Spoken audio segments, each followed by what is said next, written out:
Just welcome everyone again to today's webinar. We're partnering with MTAP on this webinar, the Multi-State Technical Assistance Program, part of AASHTO. So I'm going to turn it over to Caitlin Dwyer. She's the MTAP Program Specialist to get this webinar started. Caitlin? Thank you, Liz. Hello, everyone. Thank you for joining us this afternoon. My name is Caitlin Dwyer, and I'm with AASHTO's MTAP program, and I'll be helping as the moderator for today's webinar. This webinar came about when talking with Section 5310 and 5311 program managers and how they can better use existing resources. I would like to thank National RTAP for hosting today's webinar in conjunction with AASHTO. The purpose of today's webinar is for states to learn how to use National RTAP's website and resources. Robin Phillips will provide a brief overview of National RTAP's web tools and training materials. Then we will hear from a couple of states on how they use National RTAP's tools and materials to support their programs and subgrantees. Our three state presenters are Denise from Delaware, and she's the Employee Development Manager. Next, we'll hear from Curtis, the Training, Safety, and Security Program Manager at South Carolina DOT, and Justin, the National RTAP Manager at Oklahoma DOT. We'll then have time for question and answers at the end of the webinar. And to start, we'll go to you, Robin. Hey, well, thanks everyone for joining us, and I look forward to a good conversation. Caitlin and I have been thinking about this for a while, and you know, it seems like things change and are continuously changing, so it's always good to take a look at what's happening and see how to use it. Hello? I'm going to mute, this is Liz, I'm going to mute all the other panelists just to reduce feedback. Okay. So, okay. Thanks, Liz. Oh, thanks, Liz. So National RTAP has what we call the Resource Center.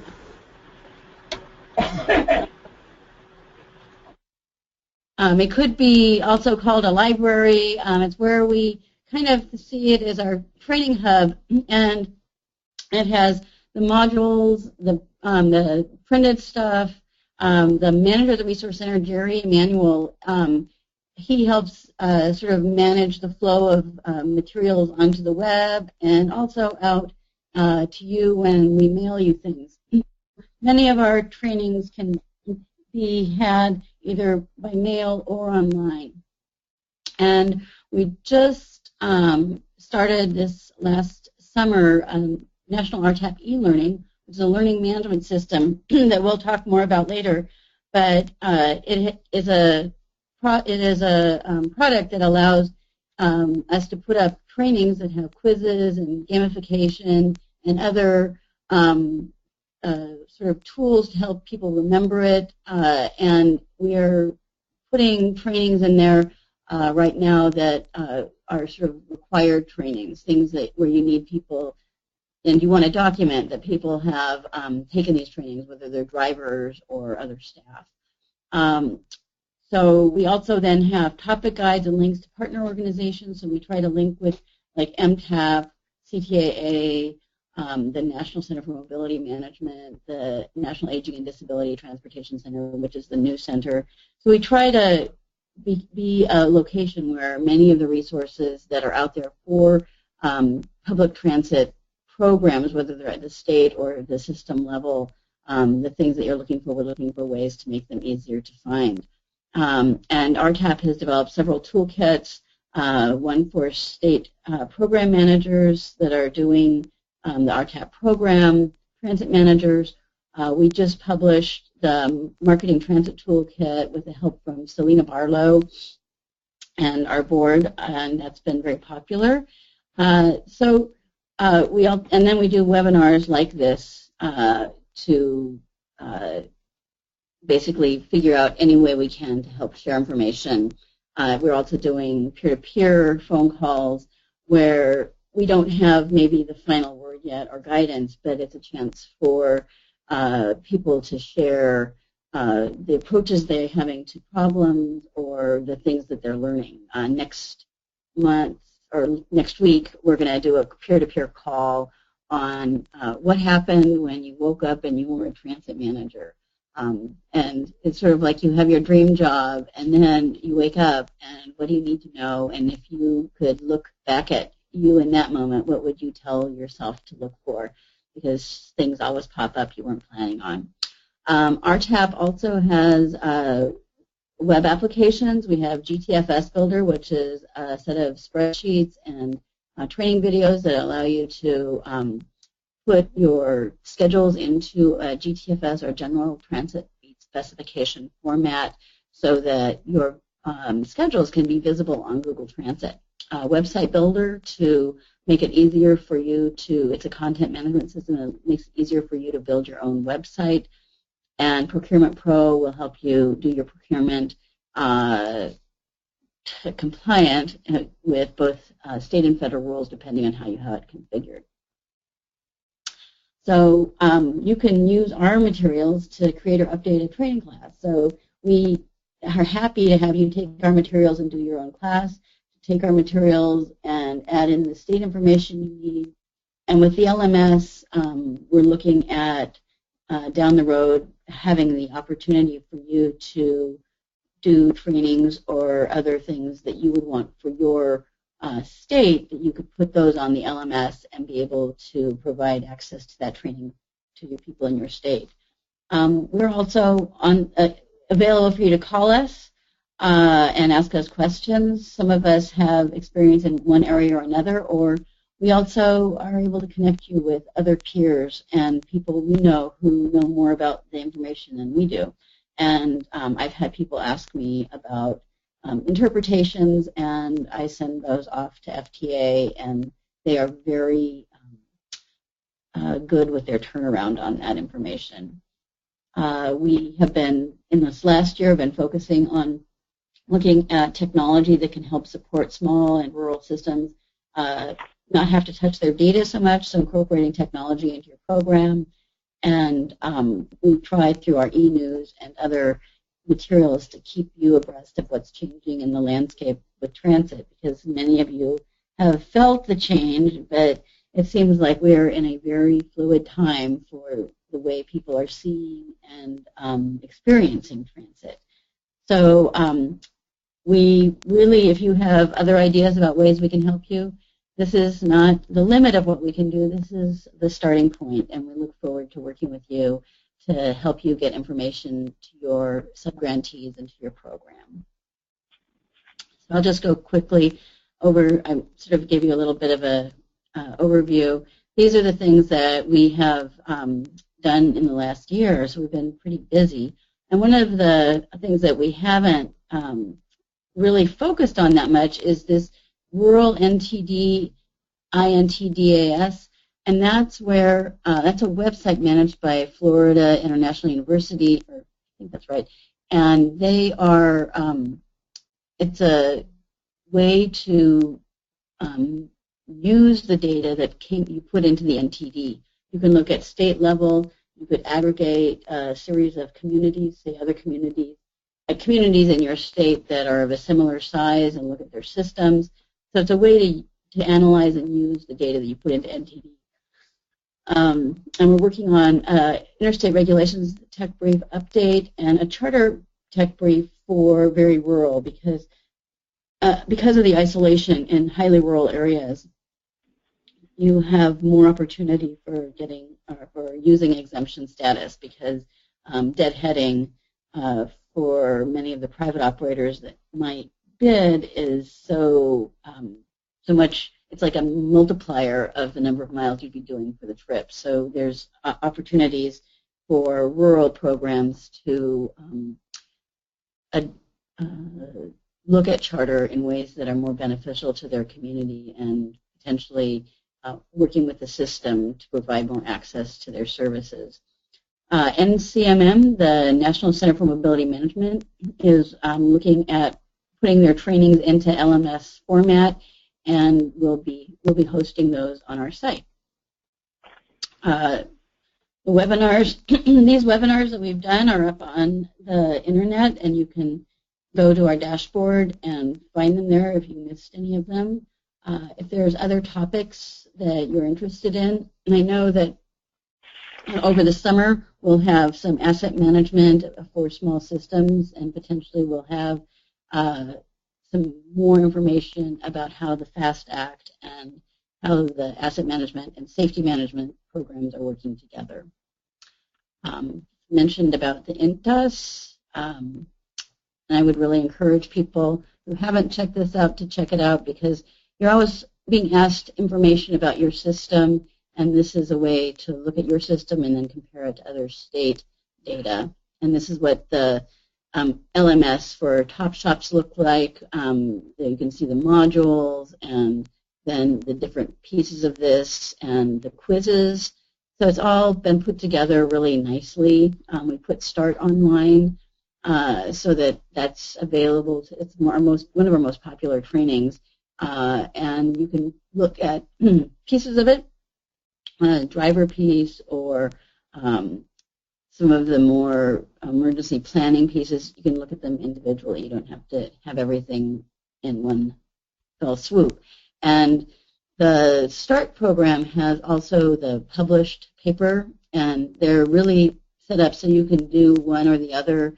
They're different in that they're set up for the different situations. So, I mean, you can look at different ways to put the information out to your community or your operators. And this is our brand new Marketing Transit Toolkit. It has really straightforward information about how to put together a communication plan, publisher templates that you can plug in your own pictures and own text and come out with really beautiful brochures. And if you need pictures, there is a library of pictures that can be used for illustrating specific ideas if you're trying to show using a lift or some of the other activities that happen with transit. And the oversized wheelchair tech brief came out. It's in support of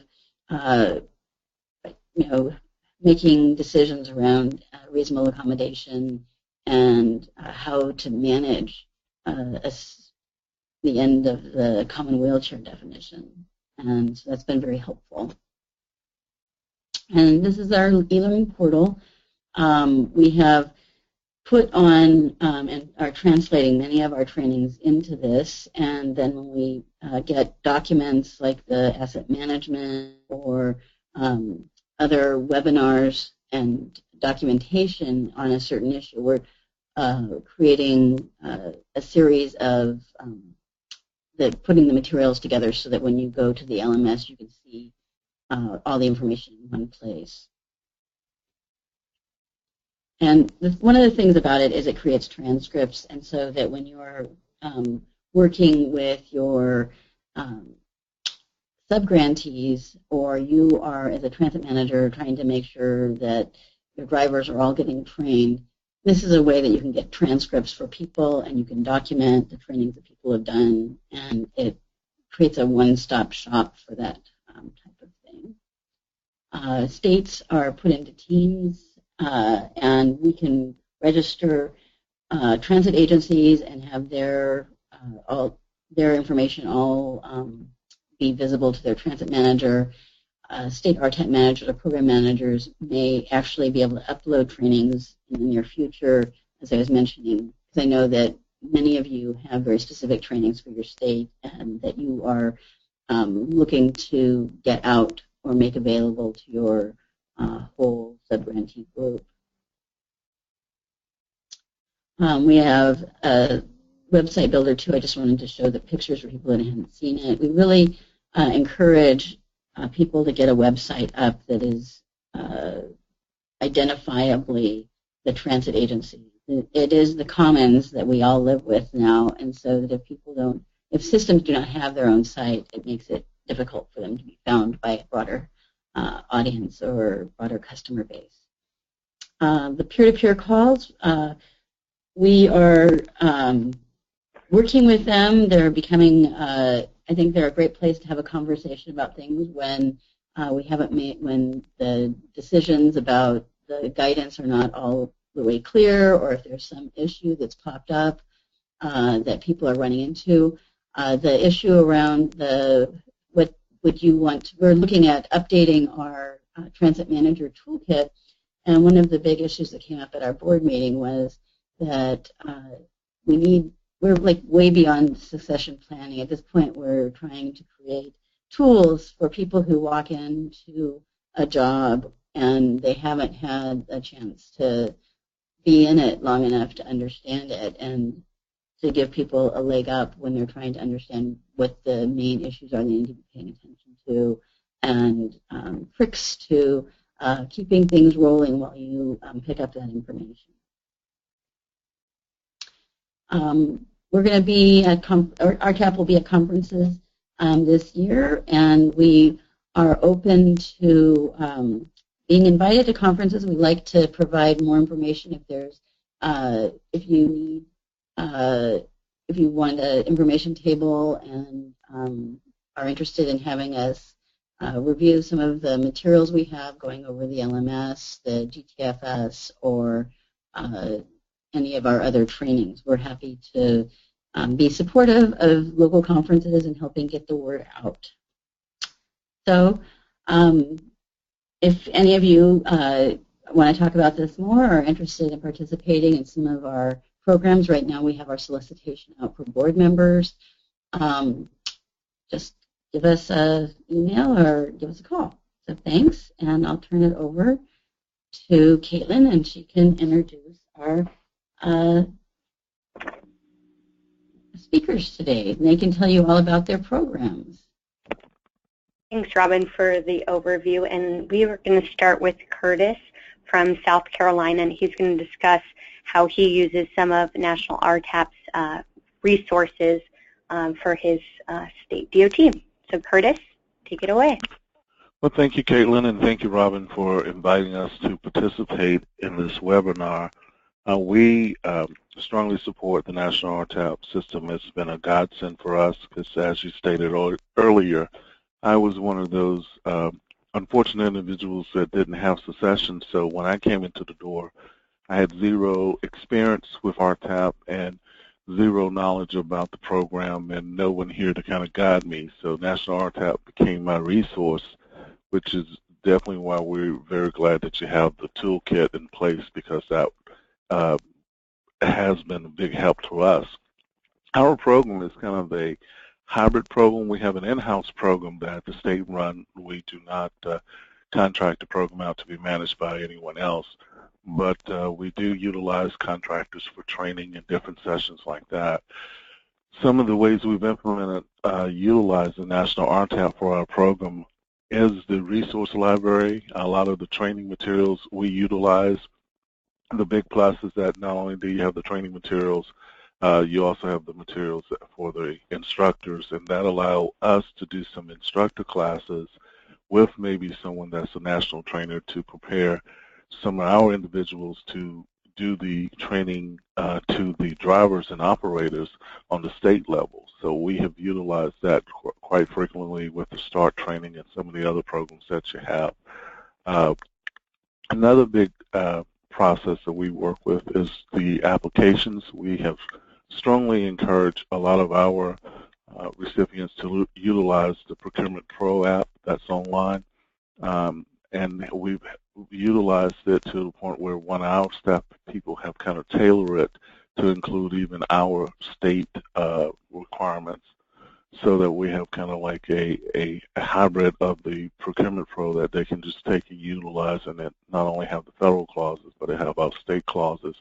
And we've gone through that process of trying to eliminate the clauses that may have some conflict and where the priority versus the state and the federal lie. So that's one of the big applications we've used in the past. We've used the website builder. As you said, we strongly encourage our recipients to have a website, and a lot of times with some of the smaller 5310 recipients that they just utilize their staff to do those type of things. So we utilize Website Builder also in assisting them, and we have an upcoming workshop using the GTFS Builder program at our upcoming Transportation Conference this fall.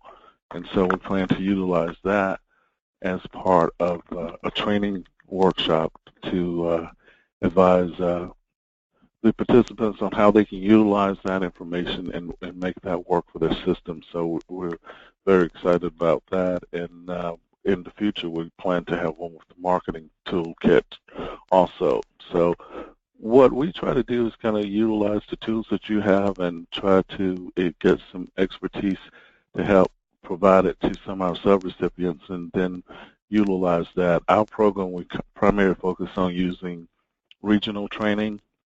We do have classes that we host in Columbia where everyone can kind of come and receive, but then we try to gear it down in regional pockets to assist those agencies that are there. So it's really kind of a cut and dried, simple procedure. We utilize a lot of the resources that you have and strongly support National RTAP, and I hope that you can continue to develop things that are working for us. I think that's about all I have, unless later we have some questions about our program. Yeah, well, Curtis, I want to say for people that are listening that Curtis's program has been very successful because they haven't had findings in their state management review for a while. Right. So I have to say that whatever Curtis is doing, it's working. Well, thank you. We had 0 findings our last review, and we have an upcoming review in July, so we have our fingers crossed this year. Okay.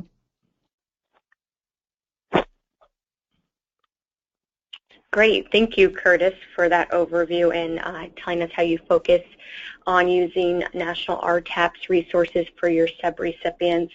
Next, we're going to hear from Denise Tyler. She's from Delaware, and she is the Employee Development Manager. So, Denise, feel free to start whenever. Good afternoon, Caitlin, and thank you, and Robin also, for giving us the opportunity to participate today. And I'd like to ditto Curtis in having the opportunity to rely heavily on RTAP as a resource and to get started and be successful with the program here in Delaware. And we manage the RTAP program in-house as well, and we just can't say enough about the resource. First, I'd like to mention we have a hot link to the National RTAP website on our employee intranet, and so this provides all RTAP products just a click away, to any end users here in Delaware, which includes our grantees. And so any opportunity that I have to kind of send a reminder out to our employees or grantees to jump on that hot link and take a look at what's new, what's coming out, what you guys are providing for the future, then I take that opportunity to do so. I'd like to specifically highlight a couple products that we use here with great success, and one is the to-the-point training. And these are some training cards that we use in Delaware as a quick interim refresher with our bus operators, particularly in an effort to prevent collisions. There's 9 topic areas and content cards, and I would encourage those listeners on the call today to check out those topic areas on the website with the to-the-point training cards. Most commonly here in Delaware, we use these to-the-point training cards on topics such as distracted driving, defensive driving, and ADA and sensitivity, to name a few. And we use them in the setting of a pre-test, followed by discussion, and then a post-test. Kind of how the cards are designed to give us that opportunity as a refresher for bus operators.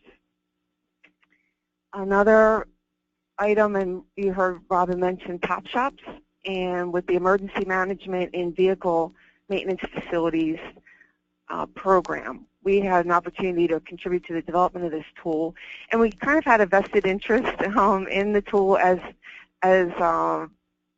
we needed training. We and our grantees and our transit staff, we wanted and needed more training in this topic area. So once again, with Top Shops, RTAP has provided a training tool that's relevant, timely, and applicable to the workplace. Not to mention it's easy for the end user to navigate. So I would encourage that. And the webinars something that we as transit staff participate in as often as we can, fit it into our schedule. And we set up groups on site and also send out links to our grantees as reminders to join in with us on site so they can listen in on the webinars, or they can, reach out themselves. And so just kind of so they can stay current on hot issues that are out there and how they're being addressed by other states and other grantees. So, we know that training is not one size, fits all, but RTAP does have a varied menu of training resources for all of us to choose from, as well as management tools. And so we found them to be very successful for us. And we've had no findings in many years, and we have an upcoming in July as well, so we're looking forward to no findings again. I just can't say enough about the practical application of RTAP resources. Please take the time, if you haven't already, to explore the National RTAP website and choose which tools will meet your specific needs. And that's all I have, unless there's questions. Thanks, Denise. As you guys have heard from Curtis and Denise, National RTAP has some great resources that your state can use, and that you can customize the trainings to really meet your needs and the needs of the subrecipients. So next we're going to hear from Justin from Oklahoma DOT. Good afternoon. Thank you, Robin and Caitlin, for the opportunity for ODOT to participate in this webinar. Some of the things that Oklahoma does is we built a website. It's called rtapok.org. It's modeled after the National RTAP website to help provide the links for training, for RTAP training, drug and alcohol training, forms for both of those, as well as some of the RTAP toolkits. A lot of our subrecipients have demand response mostly. We have a couple with fixed routes and a couple with deviated fixed routes, so there are some good reference material that we have them look through, and we have links on on Oklahoma's RTAP website. We have a scholarship program in Oklahoma that we give each rural, transit, urban, and tribal $5,000 scholarship that can be used for training, conferences, as well as some of the National RTAP resources on there. We are recently reevaluating a lot of the training that we have done. We're going to start doing regional trainings around the state, and that way some of the subrecipients that we have that aren't able to travel to the nationals levels, we can try to get them some of the information and some of the trainers for that. So we're kind of work in progress with that kind of things, but we definitely send all of our subrecipients to the National RTAP website for all the different things that they look for, and that helps with us in keeping everything consistent with that. So that's kind of just a brief of what we're trying to do here at Oklahoma. Thank you. Well, this is Robin, and I had particularly asked Justin because Oklahoma has gotten involved with the learning management system, and one of our board members, Charla Sloan, basically put her organization in, and so we had 29 learners immediately, and they have over 70 in their state now. But the concept is that when you have a dispersed group of people that you need to train and keep sharp, the learning management system is a way that you can get that information out and provide access to those training easily. I saw a hand up for a question. Let's see. Go.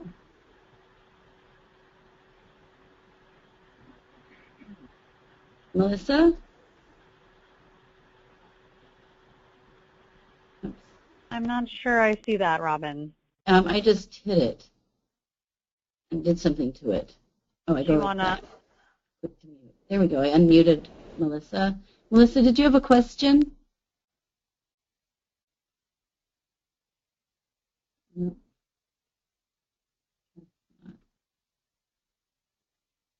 Okay. Maybe not.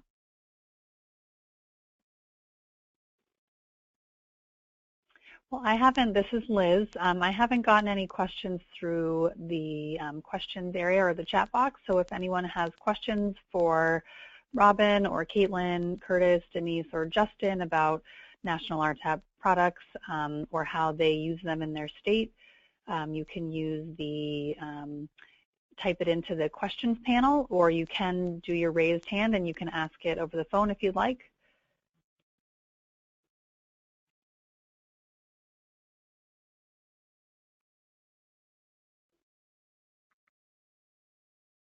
Well, I have a question. So, Curtis and Denise, when you and Justin, when you go out and decide which, you have basically good in-house programs, but you bring in outside speakers, which subject areas do you bring outside speakers in for? Curtis?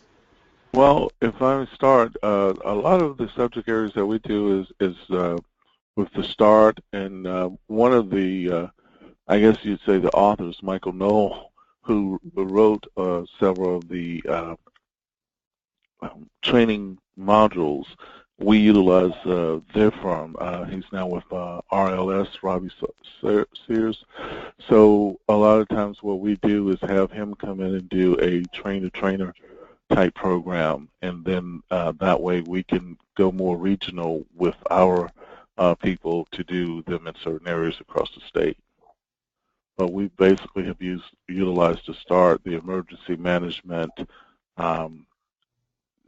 customer service, all of those modules that RTAP basically have. We've utilized those. Denise? Yeah, Robin, this is Denise. We have partnered with Easterfields to bring in some customer service and some ABA training, assist our operators dealing with some different and difficult customer situations, and that's been very, very beneficial for us. We've also addressed training, that's similar customer service type training with our call centers, the call centers that handle reservations of our paratransit service, as well as our customer call centers for our fixed route, so the transit side of the house. So that's been very successful for us. The same topic area, but dealing more with the different and the dangerous type customer, we have partnered with local authorities like police, local, county, state police to come in and provide some diffusing type communication skills that our operators and staff can use. So those have been some of the hot topics for us over the past year. Thank you. Robin, this is Justin. Some of the things we've done is civil rights training, like Title VI, stuff like that, and then ADA, that seems to be a big topic, drug and alcohol trainings, and then train-the-trainer. We have done some of that in the past, and we're looking to conduct some of those regional when we go around the state of Oklahoma and do the local training for that. On some of your hot button trainings, how often do you train on those subject areas?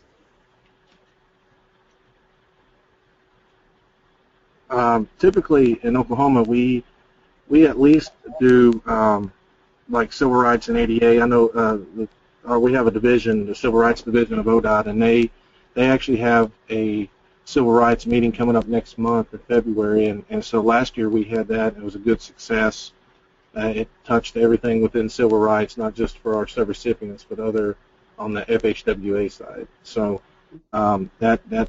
we try to do that annually. And then ADA, we had a trainer come in and provide that training last year. Drug and alcohol, we have a third-party administrator that comes and keeps all the drug and alcohol around the state. Anytime there is need any trainings around the state, they come out and conduct those, by like monthly or at least twice or 3 times a quarter. So they've been doing that. But as far as a train-the-trainer, that's something that we're looking to reevaluate and try to make it to where we can actually conduct it and have the resources go further with that. Right. It seems like when I've been working with rural areas, one of the other big areas was when you get drivers and like find drivers, you still have to train drivers, and so that having access to driver training sometimes is really important.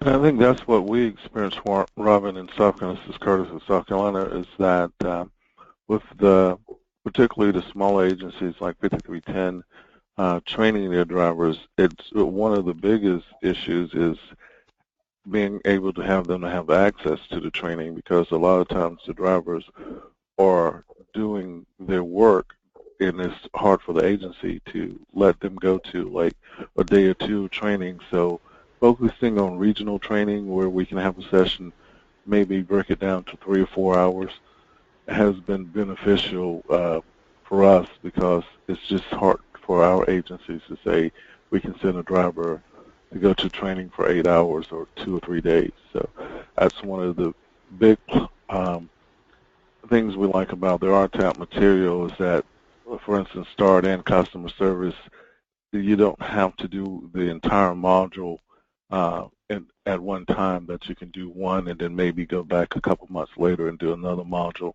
So that's been a big plus for us. Yeah. We've been taking the same approach here too, Curtis, in Delaware, breaking down to whether it be 90 minutes or 3 hours, and doing more frequent refresher training than trying to do the large blocks of training. It's just been very difficult for operators to be released for that, and so we're just trying to coordinate with operators and make it more convenient for them, whether it be civil rights and ADA, whether it be customer service or assistive device, securement, refresher, all these topics that they just really need to see on like an annual basis or more often. So we're breaking it down to a shorter time period as well. So do any of you coordinate, or do you, when you have these, like Curtis was talking about his regional training, and I know like Charla in Oklahoma, she has a office that's split up. Are there training groups, or is there any coordination process that happens at the state level, to get the trainings out? What we sort of develop is what we call is kind of a cadre of instructors from the different, and a lot of times we rely on what we call our regional transit authorities, because they're sort of the larger hubs, and a lot of those are direct recipients, so they have a lot of the staff and to do the different things like the Title VI plans, the DVE plans. So we utilize a lot of them as our instructor cadre to help us do regional trainings. And a lot of times it works out perfectly because the RTAs are in different regions, so we can kind of focus on having a training in that region and deal with that. And sometimes it's kind of a good avenue to open the door to others. Like recently we did a series of defensive driving classes at one of our RTAs in Conway, South Carolina, and so we were able to pull in some smaller agencies to attend that function too. Well, that's great. I mean, because I think that that's one of the things that rural transit and smaller transit have a problem with, is just the scale, and that if you can coordinate with larger systems that have, in-house training programs and that kind of thing, it can help get the trainings out. Any of you thought about, we're about to go into this asset management and safety planning program. Is there, and you have existing coordinated planning processes, so have any of you thought about how you're going to get information out to people around these new requirements and these new policies? Robert, this is Justin in Oklahoma. One of the things we're going to do, that's some of the reason we want to do regional trainings around the state.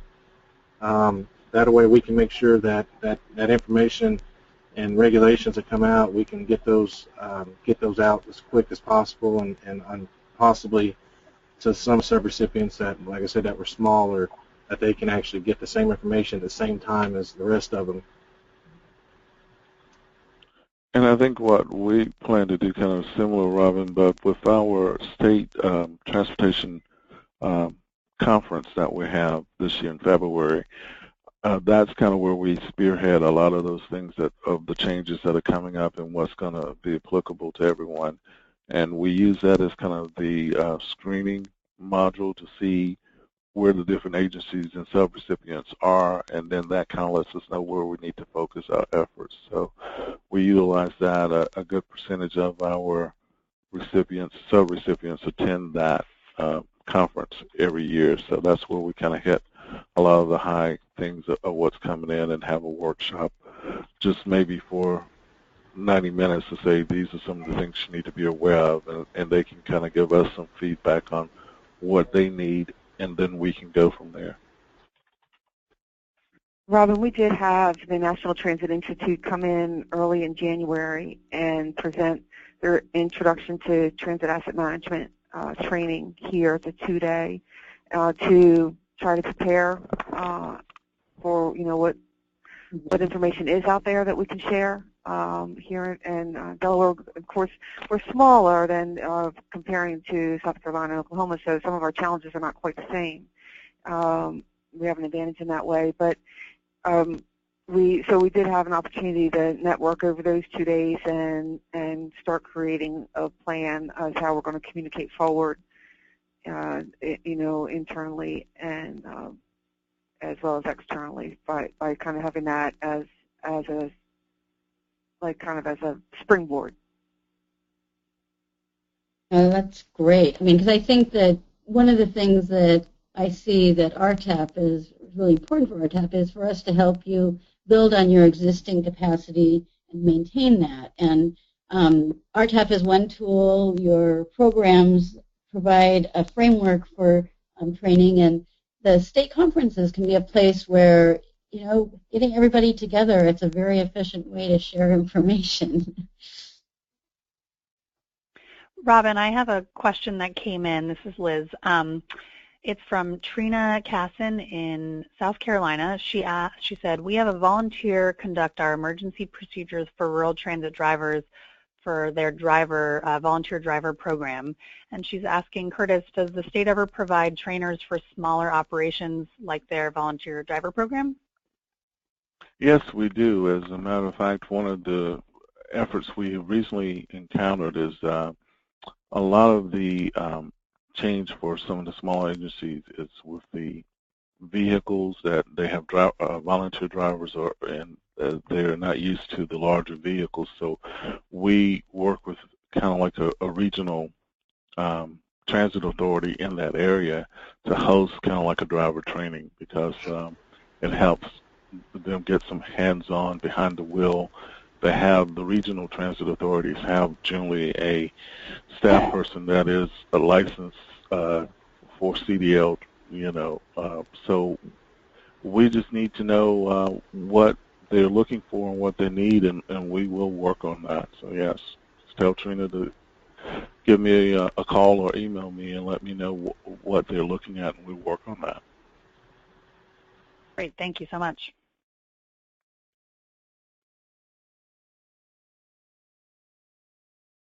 If anyone has any other questions while we have these panelists here, be sure to put them into the questions panel, or you can raise your hand and we can call on you.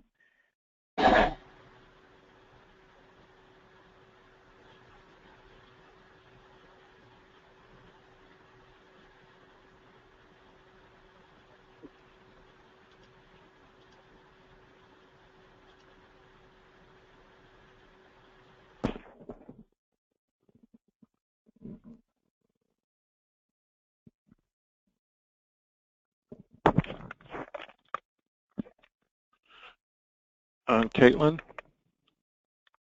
Yes?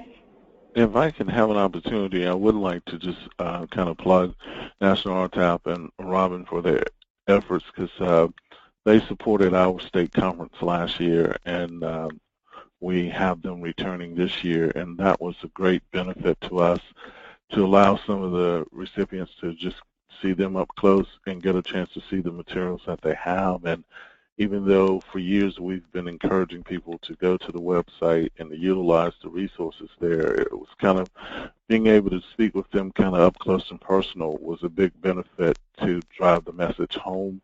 We have a lot more people now that said, oh, this is some great material. I'm going to take this back and utilize it to train our drivers, operators.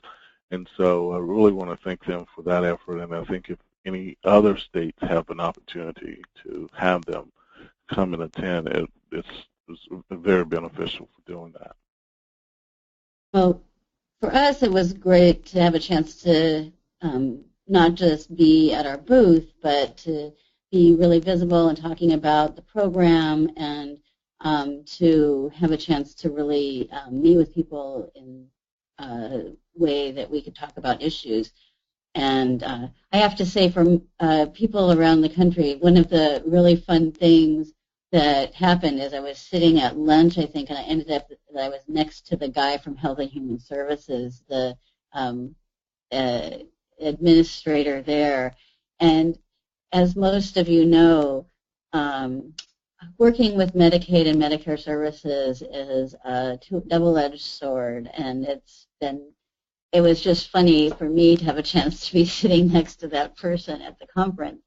So that is one of the things that happens at a conference, is that very unlikely people end up having a chance to talk to each other and share information. And I appreciated the opportunity. And one of the things that's going to happen this year, I believe that the FAST Act is pushing this too, as well as we're just completing a Transportation Research Board report on the way different states are working with Medicare and Medicaid services and non-emergency medical transportation and how it affects local transit.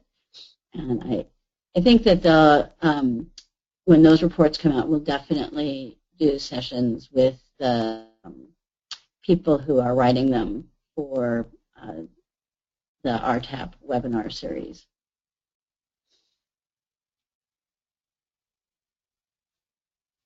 So could maybe Curtis and Denise and Justin give us what their greatest training challenge has been and how they dealt with it?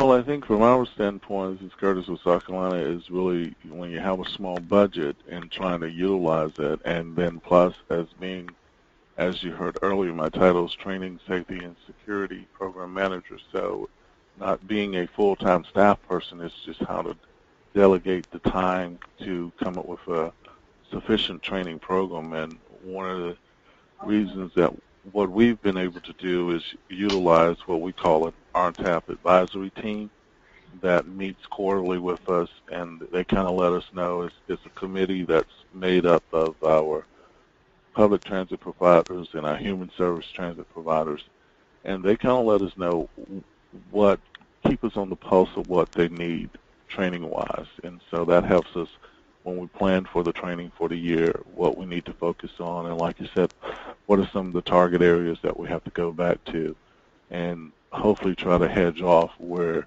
there's some issues that drivers just not need retraining on that we kind of know ahead of time.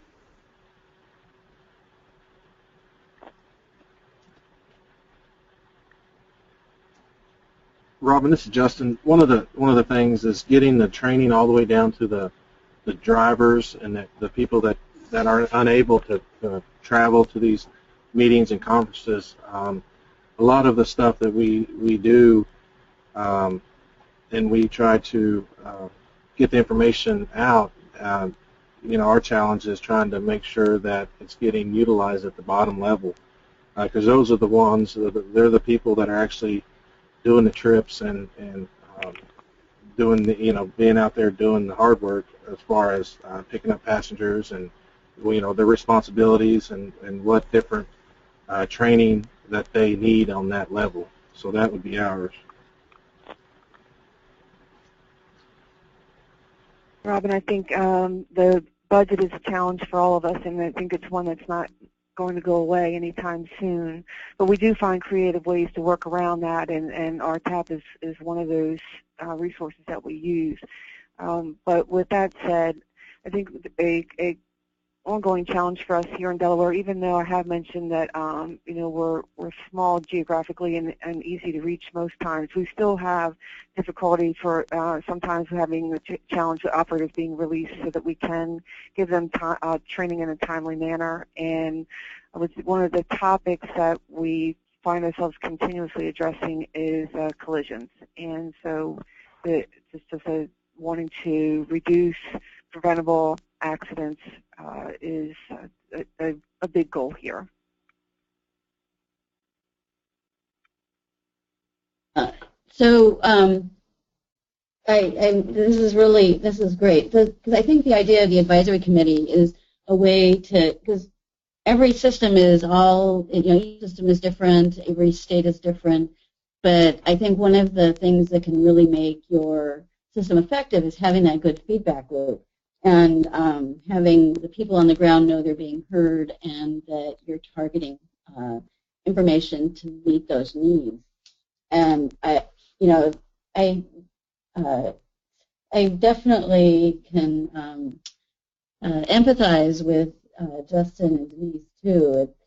And I think what Denise said earlier about the to-the-point trainings, one of the things that I've heard people do is that they print them up and they put them in the buses. And one of the things that I have thought about with the LMS is you can basically set the to-the-point trainings are in the LMS. And so when you have the change in the seasons, like we're going into winter driving, getting your staff, because safety is a 24/7, all of your staff can be unsafe at any time, whether they're at work or not, and that can impact their ability to work. And so getting people, especially at the change of seasons, to review winter driving skills and really raise that as an issue for everybody is an important part of that. But, collisions, everyone who works in transit has run into them, so to speak. But I'm aware of them where people, the bus driver basically was just sitting there and someone runs into him, and then all of a sudden you've got a collision. So, as Denise said, we can work on the preventable ones, but having the procedures in place so that the right people are called and the right actions are taken in whatever situation this happens, it's an important part of keeping your program together.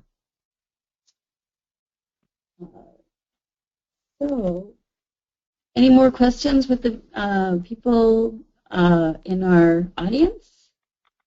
Do you have questions of each other? I don't have any questions.